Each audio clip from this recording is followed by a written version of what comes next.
Back again on the Jump Scare Story channel. For this story, there is a story entitled When Life is Only One Jolt. Before we continue with the story, press the like button on this video and don't forget to press the subscribe button on this channel. Also turn on the notification bell so you don't miss other stories. And what is the story like this time? Let's go straight into the story.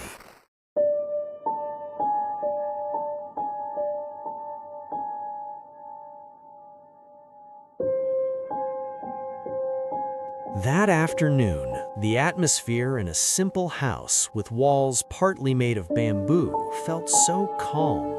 Occasionally, the sound of chickens could be heard from the backyard. The wind blew hard, bringing cold air into the house through the bamboo walls, which were partly hollow due to age.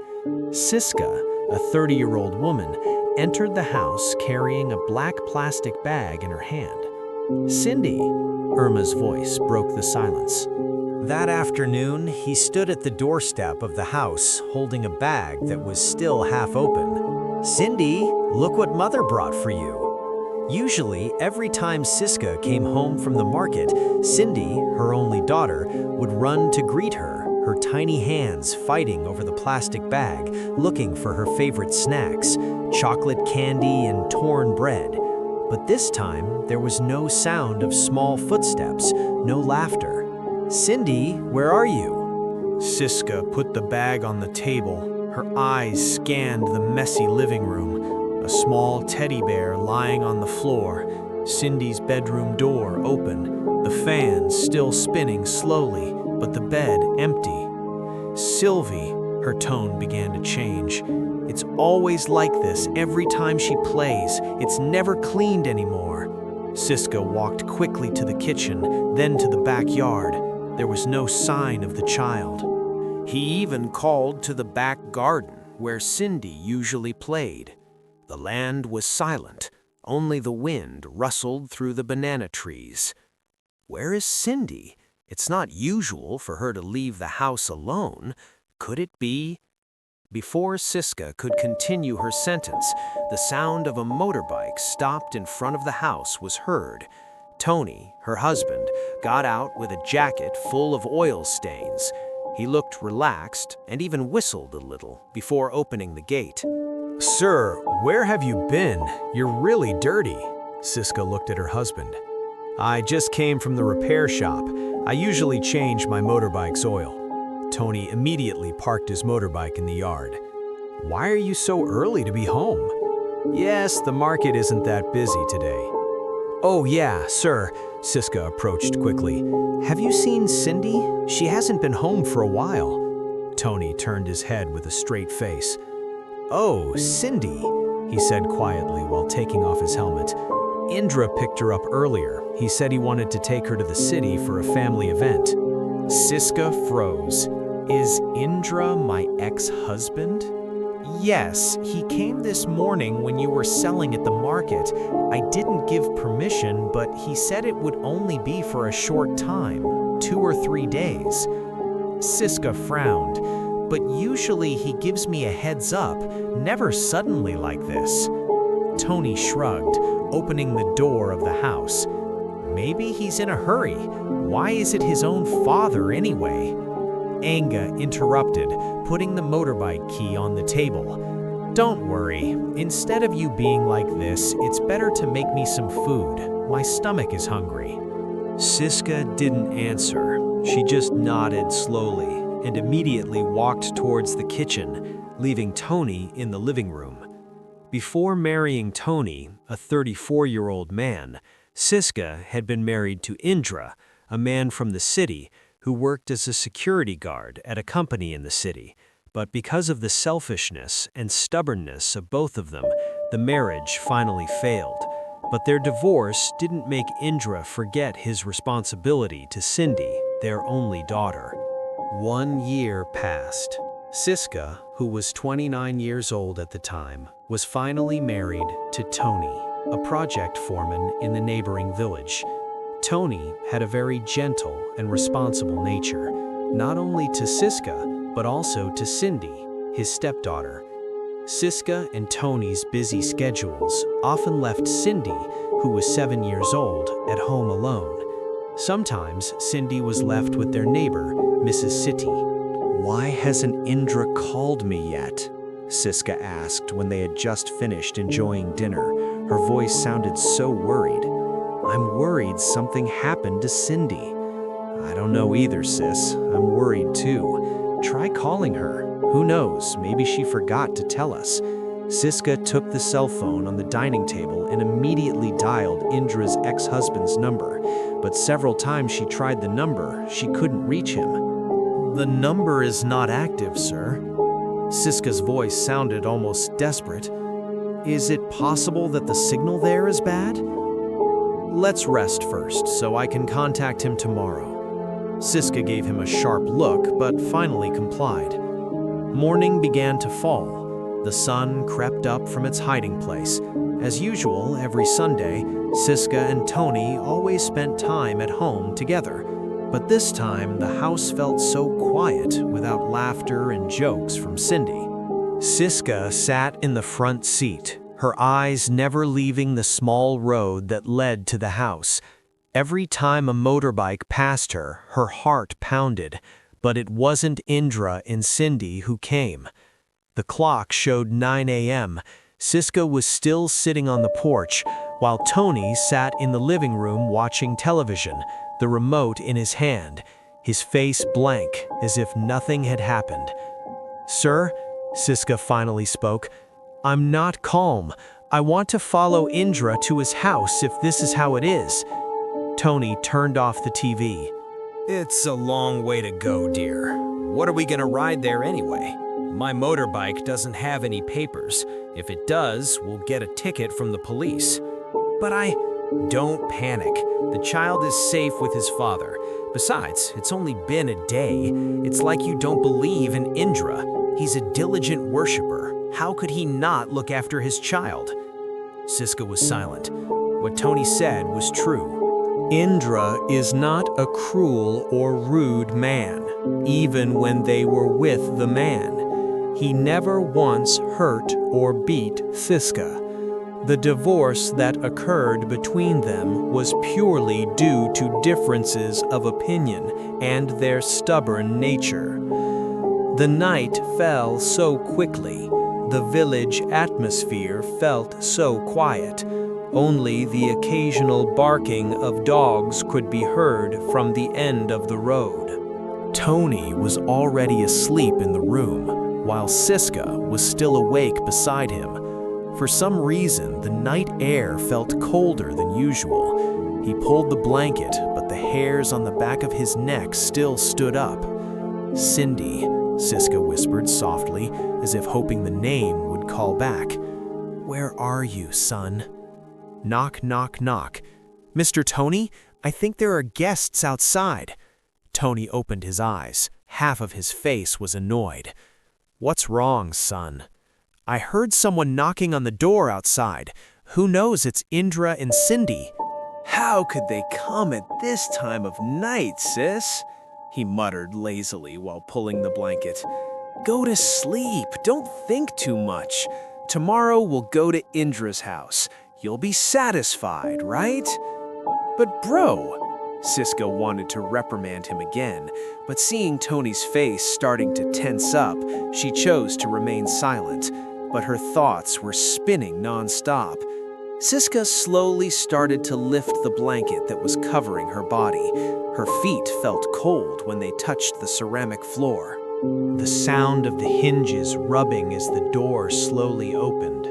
Siska walked slowly down the hallway of the house towards the living room. Cold sweat soaked her forehead, even though the air tonight felt so cold.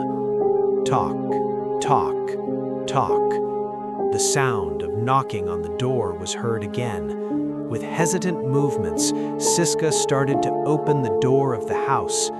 The cold air of the night immediately embraced her body. Outside the house, there was no one, only a dark yard that was visible in the distance. "There's no one. Did I hear wrong?" said Siska.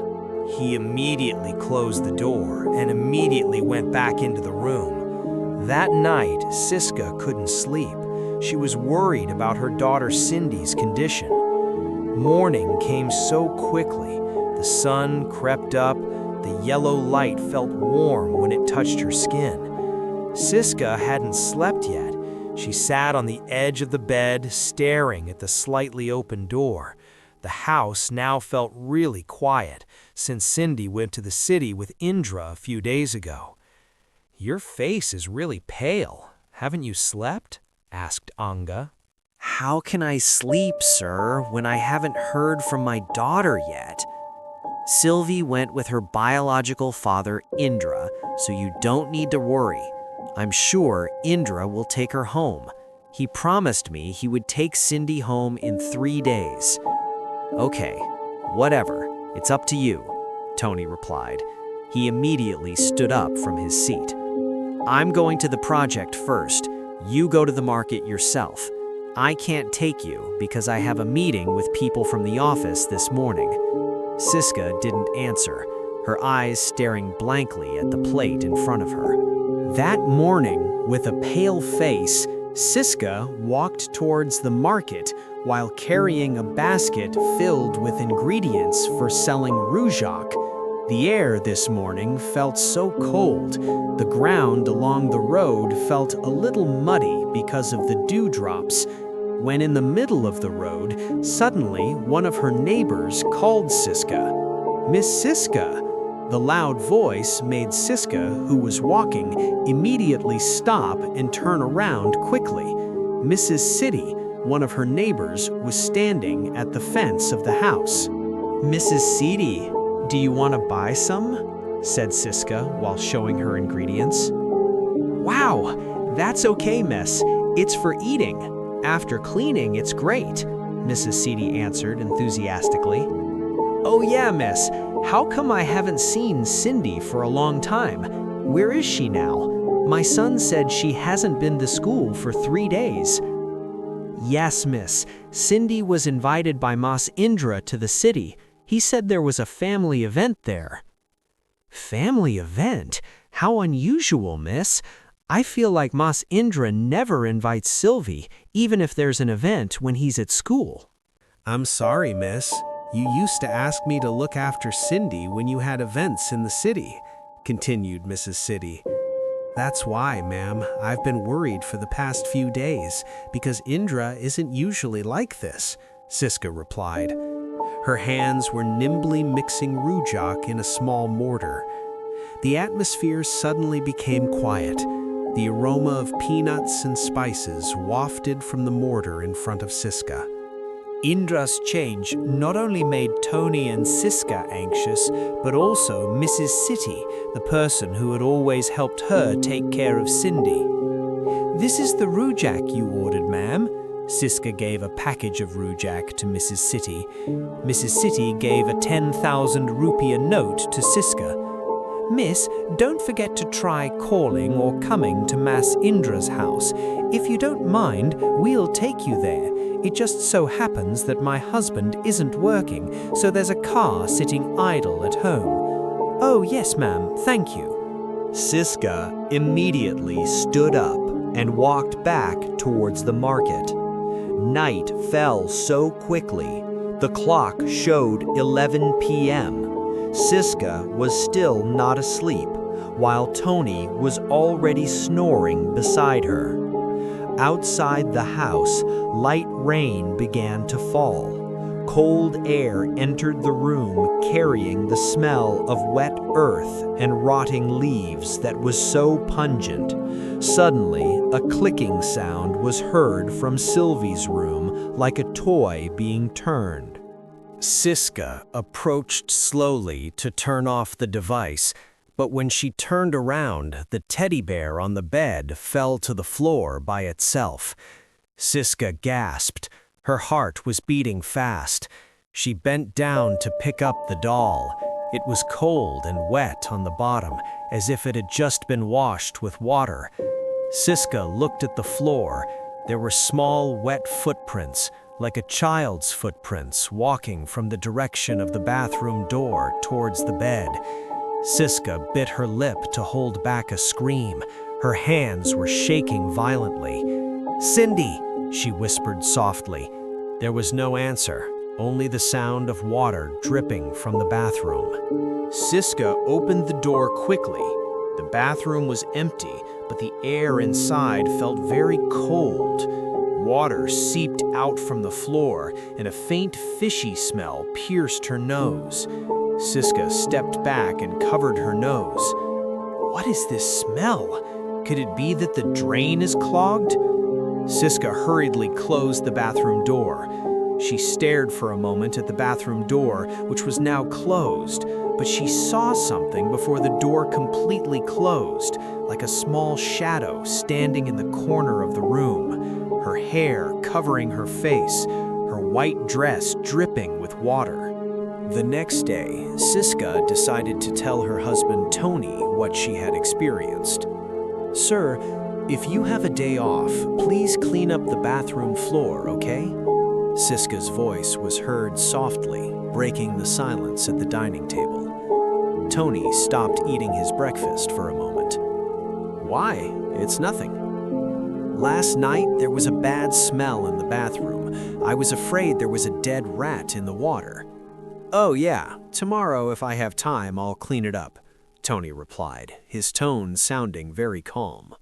"Oh, yeah. Sir, can you take me to the city today? To Indra's house?" "To Indra's house? What do you want? You know your ex-husband doesn't like me." Tony put down the spoon that had been in his hand.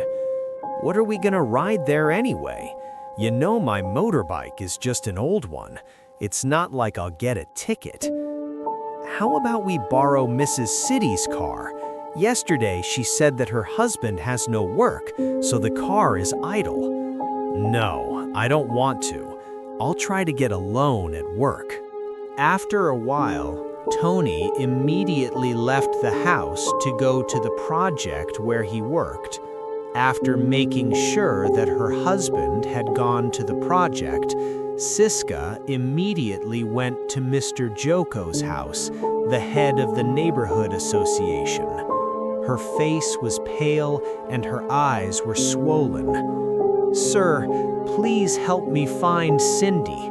I'm sure something's wrong. All this time, Mr. Indra has never taken my child this far, especially since his cell phone can't be reached for the past few days." "Calm down, Siska. Are you sure that Irma is with her father?" asked Mr. Joko. "Because as far as I know, Mas Indra has never brought Cindy. Until now, I don't know either, sir. But Mas Tony said that Cindy was picked up by Mas Indra. He said there was a family event in the city, but until now, she hasn't come home." Pa Joko nodded. He then called 2 residents to come along. They planned to accompany Siska to Indra's house in the city. But when they got there, the house was empty. The door was padlocked from the outside. The yard was filled with weeds. "Mr. Indra and his wife have moved, Mrs. Siska. Last month, he was reportedly working in Kalimantan." "And Cindy? Did she come with you?" "I don't think so, miss. She hasn't been here for several months. Even when her father moved, she didn't come." Siska almost fainted when she heard that. "But Mr. Tony said Mr. Indra picked up Cindy." The neighborhood head looked at her with a confused expression. "So who brought your child?" That question echoed in Siska's head, making her want to scream. That night, he sat alone in the living room. It was raining again. Lightning occasionally struck, making shadows dance on the wall. He whispered softly, almost like a prayer, "Cindy, if you hear me, tell me where you are, son." From the direction of the kitchen, a soft voice was heard, the sound of a small child laughing softly, but full of sadness. The sound changed into the cries of a small child that were so real as if right behind his ear. Siska screamed hysterically. Today, Siska seemed unable to calm down. Her thoughts kept turning to the voice of the child she had heard all this time. Siska tried to be busy in the kitchen, cooking rice, washing the dishes, but her thoughts were in disarray. Every time she closed her eyes, she imagined the child sitting on the roof of her house. In the middle of the rain that night, during dinner, Siska finally spoke. "Sir, haven't you checked our bathroom?" Tony looked at her flatly. "Not yet. I haven't had time yet. Is the smell really that bad that it's so disturbing?" "Yes, in fact, several times I saw maggots beside the bathtub." "Ah, that's just your feeling. I've been fine with it all this time," Tony replied while continuing to enjoy his food. Siska shook her head weakly. "No, sure. I'm sure I'll clean the maggots myself." Tony put the spoon on the plate a little roughly. "Yes, I'll take it apart tomorrow. You're such a nag." Tony immediately left the dining table and went straight into the room without caring about his wife's feelings. The clock showed midnight. The rain fell again. Siska, who had just opened her eyes, was surprised to see Tony enter the house with a panicked and scared face. "Where have you been? Why is your face so pale? What's wrong with you? Are you sick?" "I came from the bathroom. I'm fine. Let's go back to sleep." Tony immediately threw himself onto the bed, his body turned over, facing away from Irma, who was still sitting beside him. "Are you sure, sir?" Tony didn't answer. He closed his eyes as if avoiding Siska's question. Time passed quickly. Chickens crowed loudly throughout the village. The sun slowly crept up. The smell of wet soil was still lingering from last night's rain. Siska, who felt uncomfortable with her daughter's presence, decided to meet Mrs. City. Her face was dull. Her eyes were puffy. "Mrs. City, what would you do if I wanted to report Cindy to the police?" Mrs. City looked at her in surprise. "What do you think about your daughter?" "I don't know, ma'am, but I'm sure there's something Mas Indra is hiding." "It's impossible, Miss City. I've been to her house with the neighborhood head, but the house is empty. The neighbors said they moved to Kalimantan." Mrs. City took a deep breath. "If that's the case, Miss Siska must immediately find out where Cindy is and who she's with." The morning air felt so cold, but not with Siska's heart, which felt so hot. Night fell so quickly. Siska sat in the living room. The rain fell heavily. Lightning flashed. Tony had not come home, even though the clock showed almost midnight. Suddenly, a sound was heard from the kitchen, like a bucket falling. Siska swallowed, then walked slowly towards the sound. The floor felt cold. The damp air pierced her skin. When she arrived at the kitchen, she looked at the bathroom door. The back door was slightly open. From inside came a pungent, rotten smell. Siska decided to immediately leave the place and go into her room. That night, Siska had a nightmare. In her sleep, she saw Cindy standing in front of the bathroom, wearing a dirty white dress, her wet hair covering her face. "Mom, I'm here." Siska woke up with a muffled scream. Her breath was ragged. Her body was soaked in cold sweat. But the sound had not stopped.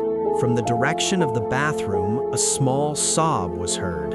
Siska immediately walked towards the bedroom door, a long creaking sound as the door opened slowly. Cold air hit Siska's face. For a moment, Siska stared at the bathroom door with wide eyes.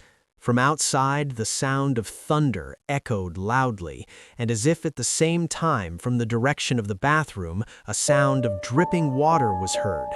Then, a small, soft sound broke the silence of the night. "Mom, help me." The voice sounded low and hoarse. Siska covered her mouth to hold back her scream. "Cindy?" Siska said softly, her voice as if choked. "Oh my God, I'm sure that's Cindy's voice. My daughter." That night, the air felt so cold. The rain fell heavier, along with the sound of thunder and lightning shining above the village sky. Without realizing it, Siska's tears slowly dripped, slowly. Memories of being together with Cindy slowly returned to her mind. Morning fell so quickly. The sun shone brightly. Tony had not returned home for 2 days. Siska, who was curious about the foul smell in the bathroom, used the opportunity to meet the neighborhood head at his house. "Sir, I ask you to help me dig the bathroom." "Why, Siska? Is there something wrong with Siska's bathroom?" asked the neighborhood head. "I don't know, sir.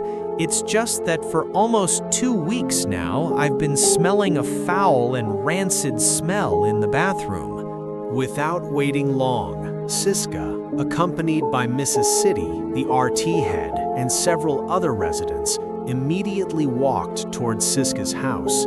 After a while, they were standing in front of the bathroom in Siska's house. The door was pushed slowly. The sound of the hinges creaked. When the door was opened, a rotten smell mixed with the stench of blood was smelled from inside the bathroom.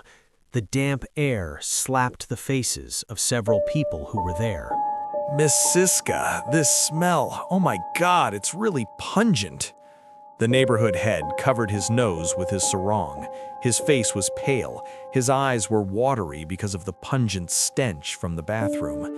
Siska stood in front of the door, her body trembling. "I don't know either, sir. Since yesterday, I thought it was just a dead rat, but it's getting worse day by day."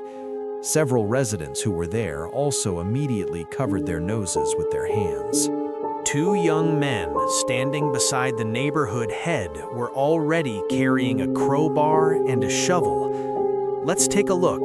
This smell is not normal. There could be something under the floor." Siska just nodded slowly. Her heart was beating fast. She glanced at the wall clock. Tony had not come home from the workshop. Good thing, he thought. I have to know before he comes. That afternoon, the air was humid. Thick clouds hung in the sky. Inside the house, the rotten smell seemed to envelop every corner of the room. One resident started destroying the wall around the bathtub. A cracking sound was heard. Cement dust flew. "Sir, be careful," Siska shouted, holding her breath because the smell was getting sharper. From the cracks came a thick black liquid like mud mixed with blood. White maggots writhed on it. Mrs. City screamed a little. "Oh my God, what is that?" Mr. Rahman waved his hand in front of his nose. "This isn't a dead rat, ma'am. This is like—" He didn't continue. He knew the smell was the smell of rotting human flesh. Siska held back tears. "Continue, sir. Please continue. I have to know." The neighborhood head looked at her doubtfully. "Ma'am, if this is a corpse, we have to report it to the police first. Please, just dig first, sir. I'm responsible." One by one, the tiles were lifted. The deeper they dug, the smell became worse, making some residents vomit in the corner. "Oh my God!" Mr. Rahman held his chest. "This is really bad." From the open hole, something grayish began to appear, like cloth that had become one with the soil and mud. One of the young men turned on the flashlight. "Sir, that looks like a child's clothes, right?" Siska approached with unsteady steps.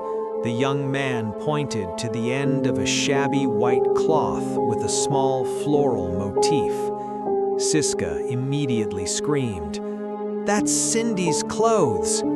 The sound of her crying echoed in the narrow bathroom. "Ma'am, be patient, ma'am." The neighborhood head tried to hold Siska, who almost fainted. "Let's dig slowly.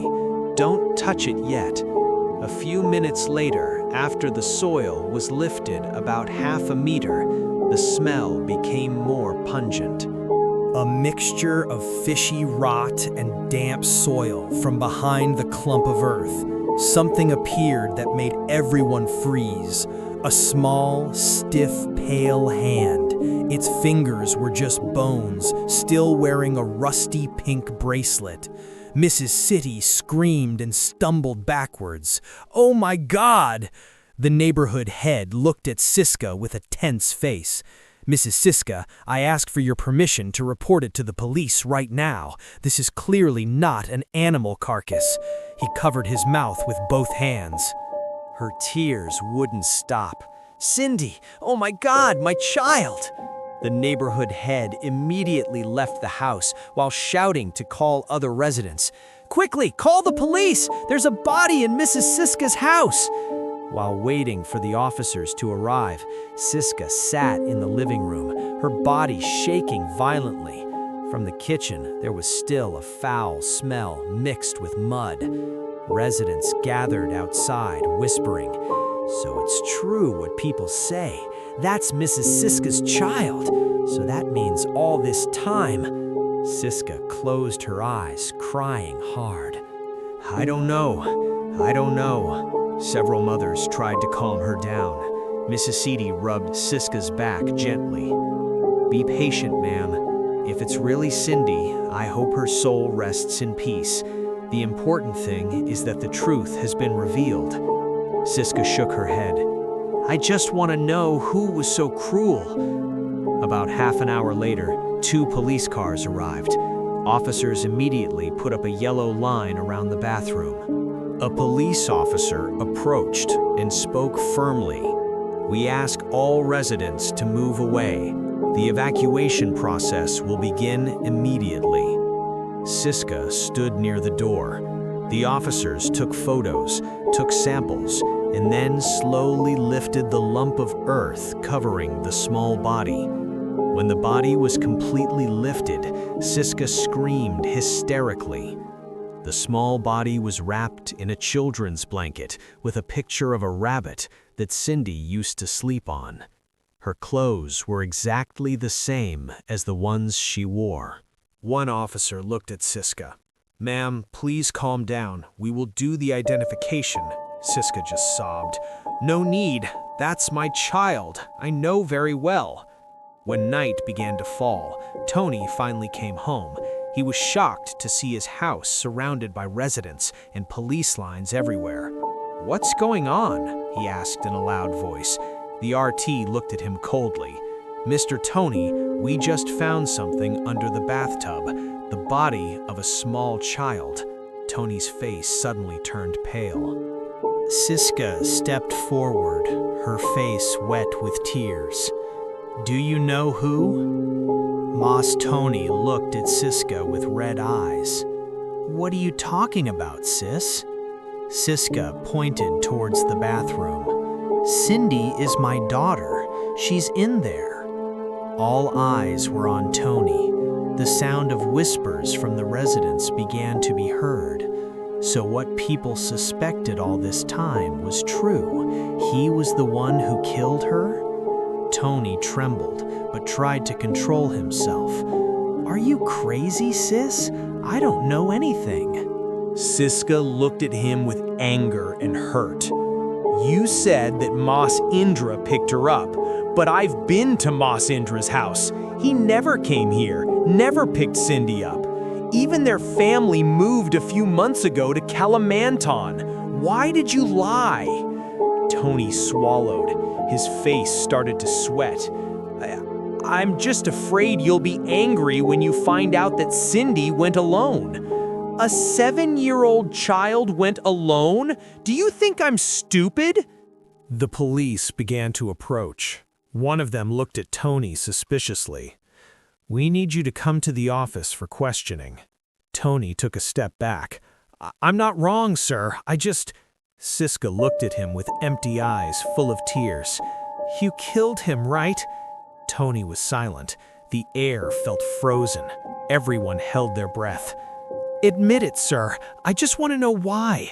Tony gritted his teeth. His eyes started to water. I didn't mean to." The sound of crying residents was heard outside. Siska stared in disbelief. "You didn't kill my child on purpose?" Tony fell to his knees, his face down. "I'm just angry. She threatened to tell you that I often meet other women. When you went to the market, I panicked. She kept crying. I just wanted her to be quiet." Siska covered her face while screaming, "Oh my God!" The police immediately handcuffed Tony's hands, who no longer resisted. "Sir, we will process everything according to the law." Tony cried loudly. "I regret it, bro. I don't want him to die. I just pushed him. He fell on the floor and hit his head on the bathtub. I was scared. I didn't know what to do." Siska stood weakly. "You're cruel. You buried my child in the bathtub, bro." Tony just cried, his body shaking violently. "I regret it, bro. I'm haunted by him every night. I always hear his voice." Siska looked at him coldly. "That's not just a voice, bro. That's Cindy. She came home to show me what you did." All the residents were stunned.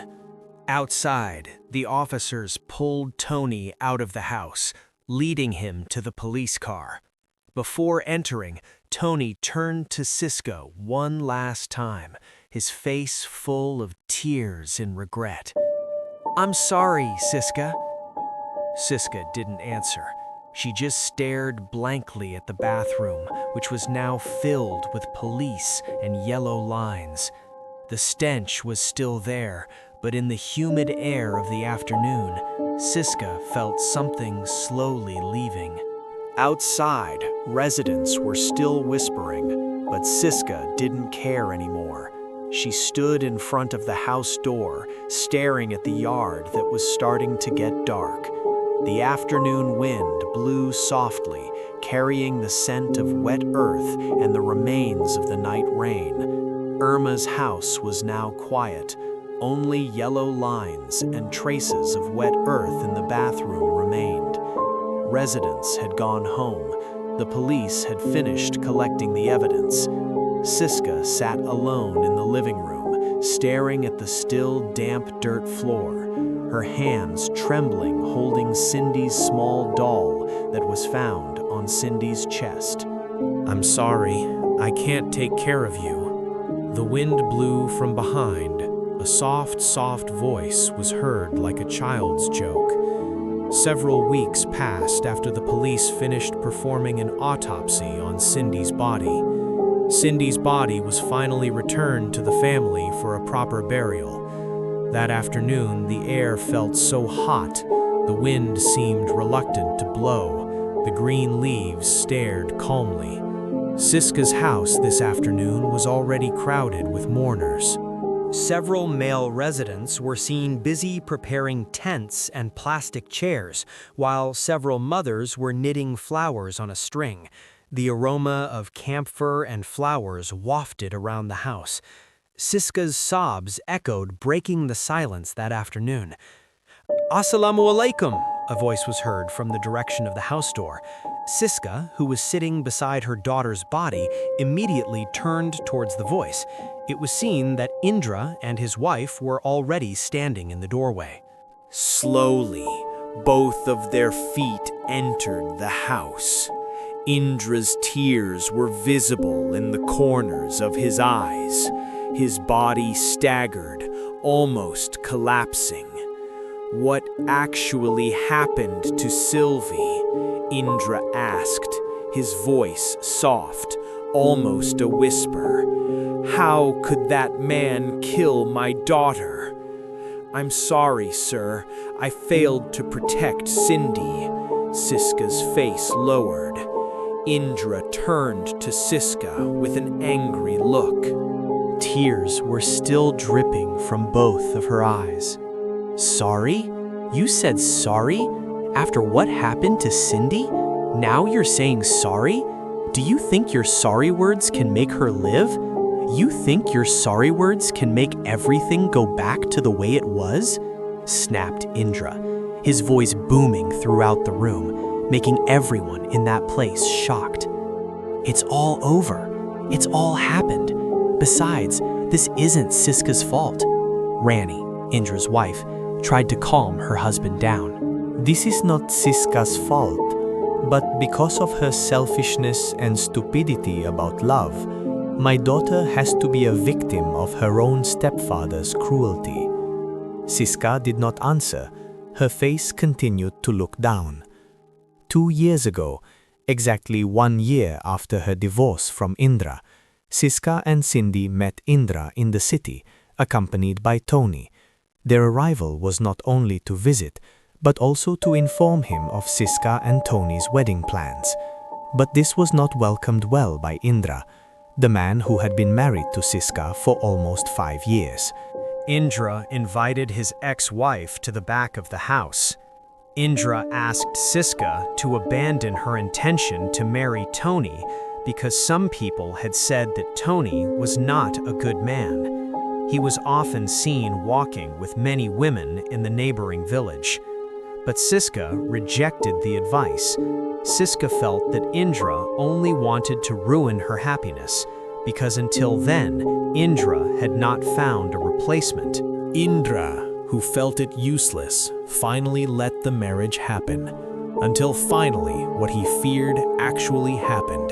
His beloved daughter Cindy has now finally died at the hands of her own stepfather. Sorry, sis. Bro, the grave to bury Cindy's body is ready. Do you want to bury it now or later? Asked one of the residents. Just bury it now. The sooner, the better. Indra stood up from his seat. His eyes still looked swollen. An hour passed. Cindy's funeral process was finally over. Some residents had started to leave the cemetery area, including Siska and Indra. That night, the air around the village felt so cold. The night sky looked bright. Thousands of stars scattered across the sky. Siska, who now lived alone, was seen sitting on the terrace of her house, her eyes staring blankly at the dark yard in front of her. Occasionally, her hand wiped away the tears that were dripping slowly. In the distance, she saw the figure of a small child standing staring at her. Siska tried to sharpen her eyes to confirm what she saw. Her only daughter, Cindy, was standing right in front of her, but now in a different condition, without wounds and without blood. The child looked beautiful in a white dress that wrapped her body. A small smile was drawn on her face. Slowly, the figure disappeared like white smoke inhaled by the air. Okay, friends, that's all for this story. What do you think about this story? Write your comments in the comments column. And for friends who have just joined, don't forget to like, comment, share, and subscribe to this channel.